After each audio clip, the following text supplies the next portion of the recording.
Thank you for tuning in to the Brasel Real Estate Broadcast, where each week we will be covering today's real estate news, tips, tricks, and trends in the Kansas City real estate market. Hosted by the Brasel Real Estate Group at RE/MAX Heritage, out of Blue Springs, Missouri. And here's today's host.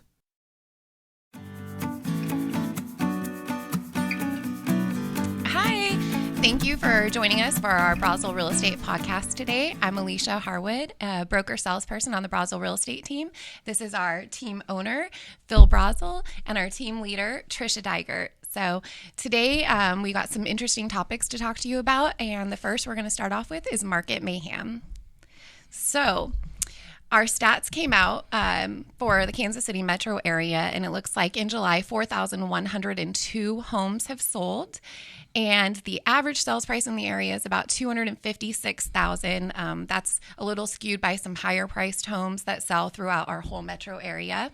So as far as cities goes, Lee Summit has a 0.77 month supply of homes under $250,000. And again, that basically means if no homes were listed today, 250 or under, all the homes in Lee Summit would sell in under a month. And then Raytown, under $250,000, has a 0.95 month supply. So, Phil, what do you got for us? Well, moving across the city, of course, we go to Grandview, again at that same price point, $250,000 or less. It's got 1.25, so just a little over a month's supply there. So it's a little better in Grandview. Then Belton, as you move on south down the state, again under 250, is 0.97, so almost 1 month supply in Belton. Trish? And then in Independence, we have 1.44 months supply, so we're a little bit over a month and almost at a month and a half. And then at Grain Valley, we're at 0.92. So as you can see, Grain Valley, Raytown, Lee Summit, and Belton are all under that 1 month supply. So you could always be using some listings in those areas for sure. Yep. Yeah. And as far as buyers go, we are up from earlier this year when they were about a half a month's supply, so that's good news for buyers too. Right. That means you still have a little more selection than you did a few months ago. Yep. So that's it for our Market Mayhem segment, and our next segment is going to be What the Heck and Buyer Bites.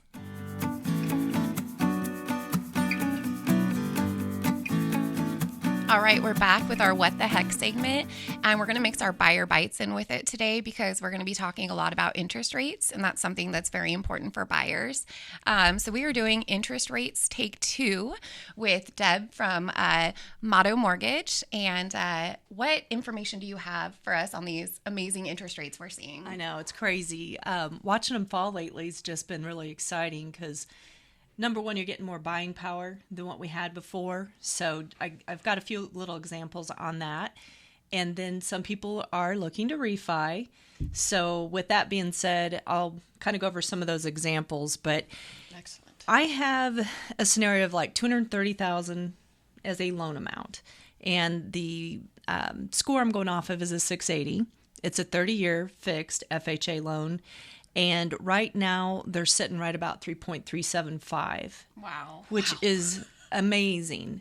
Yeah. So when I look at the possibility of refi-ing, usually you want to save at least 1%. So if we did save them 1%, we're comparing to a 3.375 now to a 4.375, say, a year ago. The difference on that's about $127 a month. Wow. Which over time... I think I need to refinance. I know. Well, I know who you can talk to. I'm thinking I need to refinance. Yeah. So the other thing I think is interesting, too, like when you're out there and you're wanting to bump up your price a little bit to be competitive, you know, like what you're looking at a 180 range is good, but a $200,000 range is a nice jump. So I did some math on just if you're going up $10,000 basically on a 4.375 rate, that's about $50 a month in payment. So that can give you a good idea because some people think, well, gosh, you know, I don't think I can bump up to what I really want. You know, here's where I'm comfortable, but the reality is it's not that much difference because it's a 30-year amortization on a really low rate. Right. So that's some good examples there. And Also, some other market information, just so you know, on cash out refis, they recently are changing as of September on FHA. They used to do 85% loan to value for cash out refi. It's going down to 80. So if anybody's thinking about doing that, we need to jump on it really quick if their, loan to values are pretty high. So that's another market update. And then our average day to close right now is under 30 days. And researching the market, it's about 45 days with our competitors. We've closed as fast as 7 days. Nice. Wow. So it's pretty smoking fast when you broker. Yeah. So do you any questions on any of that? So you were talking about FHA rates. What are conventional rates right now looking like? You can get under 4 if you're a pretty decent score, especially on first-time homebuyer programs. If you're not a first-time homebuyer program and you say 660s around that area, you're still going to be in the low 4s. Okay. So they're coming right down alongside everything else too. It's very competitive. So one thing that I'd like to hit on that is sometimes buyers get a price stuck in their head, like I'm only going to spend 180. I'm not going to go over that 200. Right. And like you brought up, they're not seeing what they might want in their home at 180,000.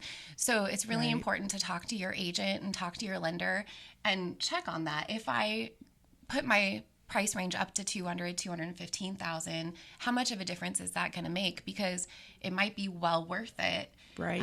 To go up there, and then you might even be getting more resale value if you buy a bigger house when you sell later. So some interesting things to keep in mind with what these interest rates are offering buyers now. Absolutely. Yep. Yeah, because at least, if you're thinking $50 a month difference or even $100 a month, that's like just going to McDonald's a few times. Yep. Right. Really. Starbucks. Cutting. Yeah, that's like cutting Starbucks out one time. Right. So you can make that change. That's just a simple lifestyle change that you can make and get more house that you want for the long term, which is going to bring you more money in the long term. You're gonna definitely be on the upside there. Yeah, and when interest rates do go up, that definitely does take your options down drastically too. So it's a good time to act on buying a home if you're thinking about it. I think the other part is if at some point your family's growing and you either get a little more house right now for $50 more a month, or down the road you buy and interest rates are higher, prices are higher, it's going to take a whole lot more to get to the little bit larger square footage that you might want to do now, so you don't have to do it in tomorrow's dollars. Right. Yep. So we're here if you guys have any questions. If you think you're not about quite there being ready, just message us and we can get you with Deb or the place where you need to be to help you get what you're looking for. So thanks for watching our Buyer Bites.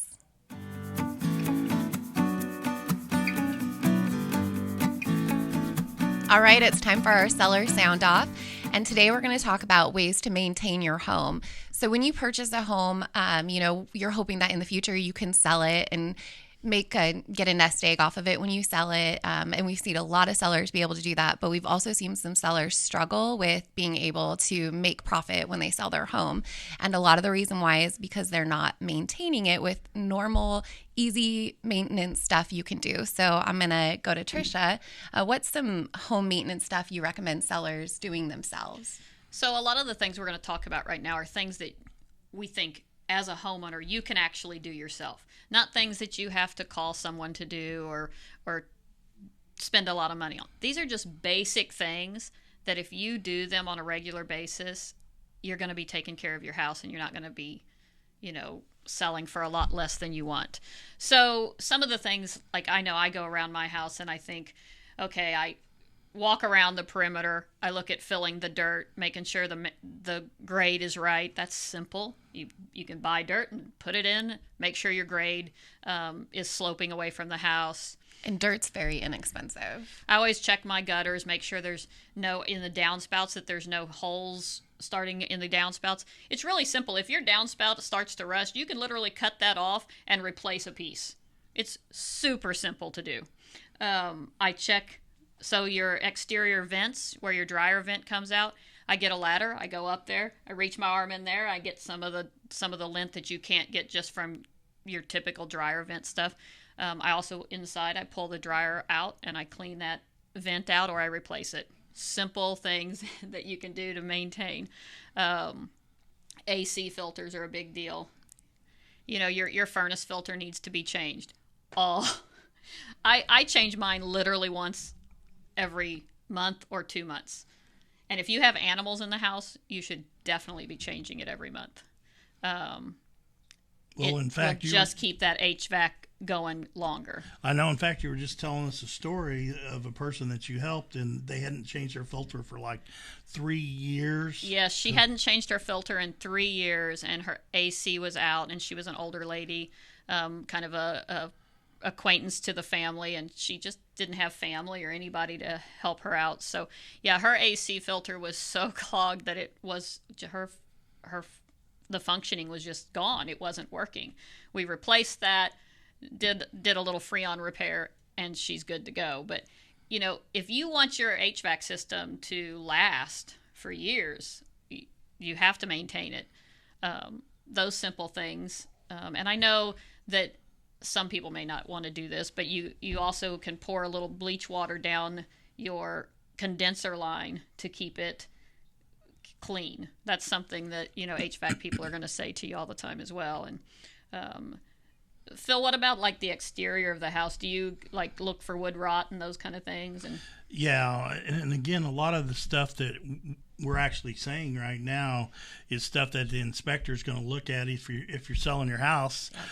You can, you know, be proactive and actually get this done, and they're not gonna put it on the report because you've already got it done. But one of the things is to make sure and power wash, which is real simple to do. You can actually, if you don't have a power washer, you can rent them. Home Depot rents them out really inexpensively to where you can clean the driveways and the walkways, the whole thing, the perimeter of the house, especially if you have vinyl siding. I know you've all seen these houses. Go through a neighborhood with vinyl siding, and you see green. yeah.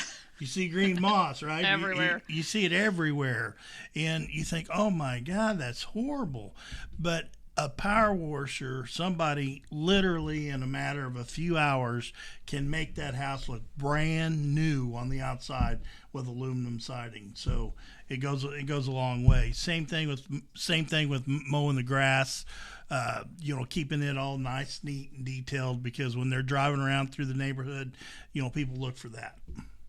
Yeah. One thing, caulking is, it can be used so many places, like especially on entryways. I've seen a lot of brick entryways where it really needs some caulking in there to stop that water from penetrating the inside. Around windows. Yeah, the windows, sealing the windows is something that sellers can do. It's very easy, and really you can learn a lot of this stuff just by YouTubing it and watching someone do it online. So life hack there for you. The AC supply line that goes into the house, that creates a hole in the siding where it goes in. So caulking that. And then the gutters, look at your gutters, because if you're standing underneath them, a lot of times you can see where caulking can be used. So really minor stuff that you can do just to keep your house in top tip condition, even if you're not planning on selling, because then when you go to, a lot of that stuff's been maintained, and you're not going to be putting major dollars into your HVAC system or, new gutters and wood rot, stuff like that. And that wood rot, you know, that gets to be an expensive item. So if you've got board and batten siding and you see wood rot starting, get that taken care of. Don't let it just creep up on you, because it's something that's so simple. Just keep your house painted. Keep your trim painted. If you need to replace a trim piece around your window, those are simple, really simple things to do. But it sure does make a huge difference on inspection when resolutions come to you as a seller, and all of a sudden you've got a list of 30 items because you just didn't take the time to maintain. The same with decks.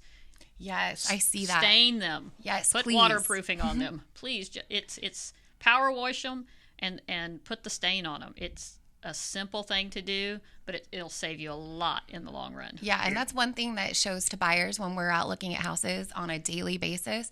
You know, when we get out on those decks and they're like, it's never been treated, or it doesn't look like it's ever been treated because it was treated years ago. It really keeps the life of that deck, lasting longer. And then buyers, aren't as worried about purchasing the house if the deck is in good condition too, because that could be a big expense that they're looking at when they're looking at houses. I know we built the house 3.5 years ago, and I'm glad you kind of brought that up. And our builder did not coat the deck at all, the decking. And we already, in 3.5 years, and when it was only 2.5 years old, we ended up having to replace all the top rail. Oh, man. That literally had cracked and turned up because there was no stain on it. So we had to replace the whole top row. Yep. And I know I just replaced my stairs going out to my backyard and the little stoop that we have. So because no one had ever treated that, so I ripped it out, put a new one in. And the thing is if you do replace boards and you replace those decking boards with pressure treated lumber, just make sure you don't stain that right away. You wait 3 to 6 months, let it dry, and then you stain it. But make sure you stain it. Don't forget. Put it on your calendar. Hey, I've done this. I have to get this done. So those are important things to make sure you maintain. Yeah. So great housekeeping trends from us. And, just take care of your asset because it is, it's your home. You live in it, but it is your future asset. So that's it for our seller sound off. You might just end up being out of the competition. So you want to be really careful and watch that market and those price drops. Yeah, because again, the worst thing in the world you can do is overprice your house. Because again, if you price your house at $350 and the whole neighborhood's at $325 or $315, nobody's going to look at your house. Then you got to go back and reduce the price. Then they think something's wrong with your house.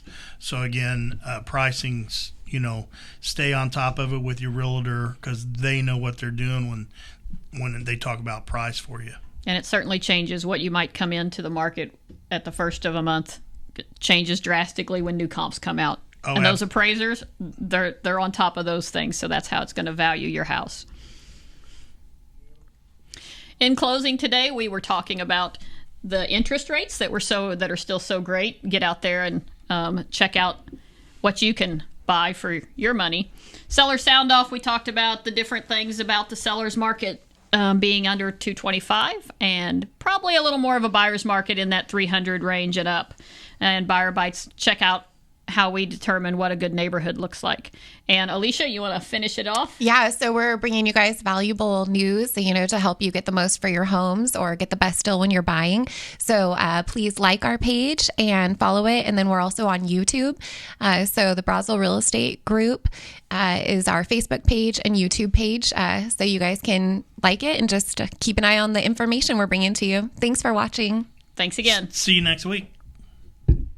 Thanks for listening to the Brasel Real Estate Broadcast with the Brasel Real Estate Groups at RE/MAX Heritage. If you like our show and would like to keep up with our upcoming episodes, please like our Facebook page, the Brasel Real Estate Group, where we go live every Wednesday. Or you can find us on YouTube at the Brasel Real Estate Group page. To find out more about our real estate services, you can find us at www.braselrealestategroup.com or contact us at 816-897-5151. Thanks again for tuning in, and have a great day. Our friends at Homestead Inspection Company have been serving the Kansas City metro area for over 27 years. Homestead's inspectors can help you take control of a real estate transaction by helping you identify potential problems, survey the property overall condition, consider possible repairs and upgrades, help discover environmental hazards, take measure of your investment decision, and experience confidence and peace of mind during negotiations. Homestead covers inspections for seller pre-inspections, buyer home inspections, multifamily, and commercial property inspections. Contact Homestead today at www.homestead-inspection.com or 816-833-1090 for all your inspection needs. If you're in the market to find a home, refinance your existing home, or thinking about a reverse mortgage, contact Deb Brasel at Motto Mortgage Heritage. Deb's an award-winning mortgage broker who's been in the mortgage business for almost 20 years. Contact Deb today to get pre-approved at 816-678-9283. Deb Brasel is a licensed mortgage broker, NMLS number 299821. Motto Mortgage Heritage Office can be located at 1900 Northwest South Outer Road, Suite 209, Blue Springs, Missouri, 64015. Office NMLS number 1720438. Each office is independently owned, operated, and licensed.